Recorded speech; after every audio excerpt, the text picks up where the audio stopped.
Big news yesterday. We're looking at turnarounds here. Brian Callahan got fired by the Titans. And the Titans, of course, moved on from Mike Vrabel, which I didn't understand why. But they moved on from Derrick Henry. They moved on from A.J. Brown. And you start to go, you know what the problem is? Probably the people in the front office there. But if you look at this team, 4 years ago, you're thinking, all right, they still got a good nucleus. They got 12 wins. So here, Mike Munchak lasted 3 seasons, Ken Wisenhunt 2, Mike Mularkey 2, then Vrabel, and then all of a sudden they chase him out the door. Brian Callahan comes in, and he goes 4-19 before he got fired. Keep hitting the reset button, and then you got to come to the realization that it's the ownership, front office, that seems to be the problem. But they have the fire and hire. They're really good at this. John Robinson, GM, fired in 2022. Rand Carthon, hired in 2023. Mike Vrabel, fired in 2024. Brian Callahan, hired. Rand Carthon, fired. Mike Borgonzi, hired in 2025. And Brian Callahan has been fired now. Yesterday.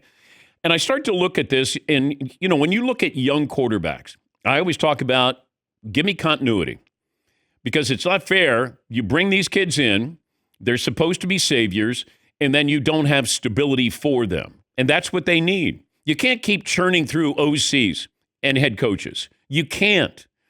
And I never would have brought Brian Callahan back. He won 3 games last year. You were going to take a quarterback. Unless you felt like that guy is the guy, then you don't fire him now. Like, what happened? How surprised are you? And how much of this is on him that all of a sudden you guys are still bad? But I wouldn't have brought him back. I said I wouldn't have brought him back. I don't know Brian Callahan. I just look at these scenarios here. Like Kevin Stefanski in Cleveland. If you're going to take a quarterback next year, are you bringing Kevin Stefanski back? And I would say, no, don't do that. Brian Daboll with the Giants might keep his job because they took Jackson Dart, and they were probably told, you got to play Jackson Dart. His future is attached to him. But they might move on from him. And then all of a sudden, he's got a new OC, and he's got a new head coach. It's not fair to these quarterbacks. Caleb Williams, he's got some bad habits. But, remember Matt Eberflus? I said you got to give him stability. I didn't think he was a great coach, but if you're going to keep him in there to have stability, great. But these owners who bring their coaches back and then they get rid of them halfway through the season. Was it that tenuous to begin with? And if it was, then don't bring him back. You're looking at these quarterbacks and you're going, hey, go out there and be a star. Trevor Lawrence, he had Urban Meyer. Bryce Young, Frank Reich. Caleb Williams, Matt Eberflus, Cam Ward, Brian Callahan. Do you see a theme here? You draft a quarterback, and then you have a coach, and then you fire your coach. 4 quarterbacks taken first overall have had their head coach fired during their rookie season. That's the last 4. And Frank Reich didn't want to start Bryce Young. Go back to draft night. Sal Paolantonio reported, this is who they're taking, and who they're taking will be their starter week 1. That is terrible. That is irresponsible by ownership. And Frank, who played the position, did not want to take Bryce Young, or didn't want to play Bryce Young right away. Caleb Williams got in there. All of a sudden, now you have turnover there. Trevor Lawrence, the Urban Meyer debacle. And now Cam Ward. We're looking for them to be great.